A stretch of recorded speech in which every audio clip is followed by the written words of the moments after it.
Assalamualaikum warahmatullahi wabarakatuh. Halo Dedrik, apa kabar? Jumpa lagi bersama Pak Koko di pelajaran seni budaya kelas 7 SMP Negeri 4 ya. Nggak nyangka ya kita sudah 3 kali pertemuan. Sudah 3 minggu, ini yang minggu ketiga nih. Kita ketemu dan belajar ketemu bersama Pak Koko. Oke, untuk minggu ketiga ini Bapak beri judul apresiasi seni rupa 3. Selanjutan yang kayak kemarin. Yuk. Sebelum kita mulai belajar hari ini, alangkah baiknya biar kita tenang, kita berdoa dulu ya. Berdoa menurut Pak Pimpin, berdoa menurut kepercayaan masing-masing. Berdoa mulai. Amin. Selesai. Selanjutnya kita mulai. Pertama, teknik dan objek menggambar flora, fauna, dan alam benda. Apa aja sih tekniknya? Pertama, teknik menggambar. Yuk kita lihat yuk. Teknik menggambar. 1. Mengetahui bentuk dasar dan objek yang akan digambar. Bentuknya seperti apa nih? Misal bentuknya bulat, terus ada teksturnya seperti ini nih. Misalnya ada tekstur pensilnya gimana, terus di belakangnya ini lebih ke arah ada titik-titiknya nih, seperti ada hiasan di belakangnya. Terus selanjutnya mengetahui bagian-bagian dari objek yang akan digambar. Bagian-bagian objek ini detail, ada rambutnya misalnya, terus ada kacamatanya, terus ada alisnya cuma satu, enggak nih, ada dua nih, yang satu miring. Nah seperti itu, catnya panjang ya kan, ada pensilnya. Jadi objek-objek yang kecil pun harus kita gambar.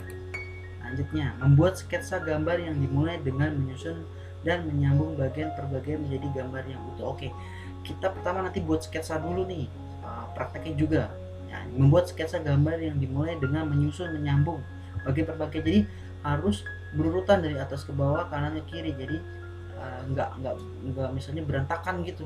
Lebih baik kita berurutan dari atas ke bawah, jangan dari gampang ke yang mudah. Lebih baik dari gampang ke yang susah, baik dari atas ke bawah atau dari bawah ke atas, atau kanan ke kiri atau kiri ke kanan misalnya. Oke, seperti itu.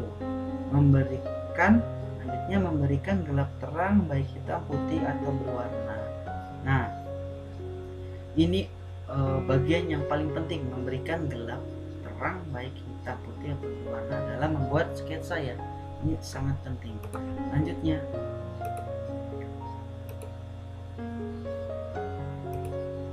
dua, objek menggambar. Masih sama yang tadi. Yang pertama, adanya alam yang menggambar flora, tumbuhan. Menggambar flora merupakan kegiatan menggambar objek mengenai berbagai jenis tumbuhan. Selain jenis dan bentuknya yang beragam, bagian-bagian flora juga dapat digunakan sebagai objek gambar. Selanjutnya, misalnya bentuk daun, bunga, buah, bagian flora ini dapat digambar secara terpisah atau digabung menjadi satu rangkaian. Nah, contohnya nih, kita buat dulu yang namanya polanya dulu nih. Polanya sudah, misalnya di sini ada bunganya, terus ada daunnya, batang sudah jelas. Baru kita gambar warna gelap terangnya.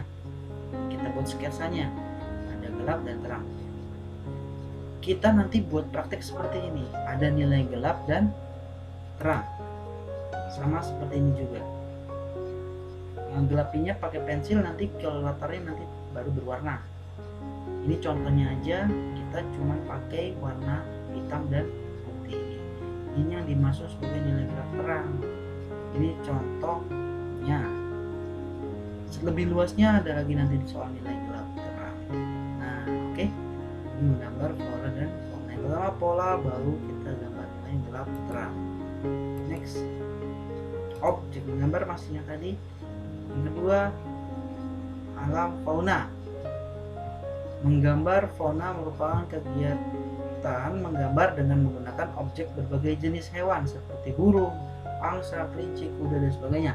Menggambar fauna berbeda dengan menggambar flora. Dalam menggambar hewan dibutuhkan kecermatan dan ketelitian karena lebih detail lebih kecil, ada kecilnya seperti hidungnya, seperti bulu-bulunya, itu agak lebih detail. Menggambar hewan dapat dimulai membuat sketsa dari badan, lanjut ke kepala, kaki, atau cakarnya. Bentuk-bentuk geometris akan membantu dalam membuat gambar. Nah, ini contohnya nih gambar kambing nih. Kambing kan lebih detail di sini. Kenapa lebih detail? Karena ada kerutan bulunya nih, bulu atau kulitnya nih, ya kan? Itu lebih detail. Lebih baik yang utama kita gambar dari kepala dulu langsung ke bawah. Misalnya di sini, dari sini kita ke sini dulu, atau dari kanan ke kiri dulu. Nah, seperti ini. Ini contoh sketsa kambing. Ada lagi sketsa di sini tupai ya. Lagi ini apa namanya? Menghangatkan anaknya nih. Ini kan lebih harus detail nih. Apa namanya? Bulunya.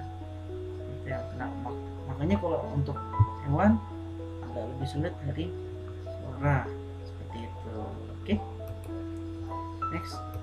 Masih sama objek menggambar alam benda. Menggambar alam benda disebut juga menggambar bentuk. Terdapat dua objek dalam menggambar alam benda, yaitu benda buatan manusia seperti piring, kendi, ember, dan sebagainya. Benda-benda yang ada di alam seperti batu, air, awan, dan sebagainya. Nah, ini contohnya nih. Yang pertama sama seperti flora dan fauna, kita harus gambar dulu yang mana bentuknya dulu nih. Bulatan dulu, baru nanti kita gambar sketsanya hitam putih, nilai gelap terang. Seperti ini ya contohnya ya. Nah, kita gambar sketsa. Pada saat menggambar bentuk, sebaiknya kamu memperhatikan hal berikut ini. 1. Proporsi bentuk benda yang digambar. Proporsi bentuk benda yang akan digambar. Jadi proporsinya gimana nih, tempatnya gimana, sesuai apa enggak nih, cocok nggak dengan warnanya. Terus komposisi dalam meletakkan benda, komposisinya misalnya kalau misalnya nih bertanya, kalau ada gelas mungkin nggak ditaruh sepatu di situ, nggak mungkin kan. Jadi komposisi harus tepat. Kalau ada gelas berarti ada apa? Ada sendok, ada cangkir boleh, atau ada teko boleh, asal harus sesuai. Nggak mungkin kan kamu taruh ada gelas ada ban gitu kan, nggak mungkin. Ada gelas ada sapu gitu. Jadi komposisi harus pas. Cahaya yang menyinari objek gambar dan akan membentuk bayangan. Cahaya yang menyinari objek gambar dan akan membentuk bayangan. Otomatis kalau kamu ada bayangannya, kamu harus gambar juga bayangannya. Misalkan kalau misalnya ini agak memperindah sih, tapi agak mempersulit juga. Ya kalau nggak mau pakai bayangan, kita harus posisinya objeknya hindari adanya bayangan, seperti itu. Selanjutnya, penggunaan arsiran atau warna yang akan membentuk kesan bidang 3 dimensi. Nah, seakan-akan 3 dimensi nih, artinya kalau 3 dimensi kan ada bangun ruangnya, tapi kita gambar di bangun datar kan, seakan-akan itu gambar seperti ada ruangnya, makanya disebut gambar 3 dimensi. Seakan-akan, hanya seakan-akan, tetap itu gambar 2 dimensi. Jadi gimana caranya? Tadi kita pakai teknik arsir atau dusel. Dusel itu digosok. Oke, next selanjutnya nanti kita belajar tentang teknik dusel, arsir, akuarel, dan lain-lainnya. Nah, di sini warna akan membentuk kesan bidang 3 dimensi. Jadi teknik itu mempercantik sebuah gambar dan menjadikannya seperti 3 dimensi, bisa 3 dimensi, seperti tidak seperti aslinya gitu, padahal itu termasuk 2 dimensi. Selanjutnya, penggunaan latar belakang, backgroundnya harus jelas nih. Kalau bisa, kalau misalnya warnanya objeknya merah, kamu jangan kasih belakang warna merah juga, yang ketutup. Lebih baik ini di depannya terang, di belakangnya agak lebih gelap, jadi tidak begitu nyamain antara objek utama dengan background. Oke. Next, selanjutnya tugas seperti biasa, silakan buka Google Classroom di kelas masing-masing. I1 isi absen, kewajibanmu untuk diri sendiri, isi absen karena untuk laporan harian. Tonton dan pahami materi video ini yang dari Bapak, jangan dijeda-jeda biar nilai 100. 3. Jawab soal dengan teliti dan Bapak ambil nilai ya. Selamat mengerjakan ya, jangan sampai nggak mengerjakan. Oke. Next, Sampai jumpa di materi minggu depan. Wassalamualaikum warahmatullahi wabarakatuh. Dadah.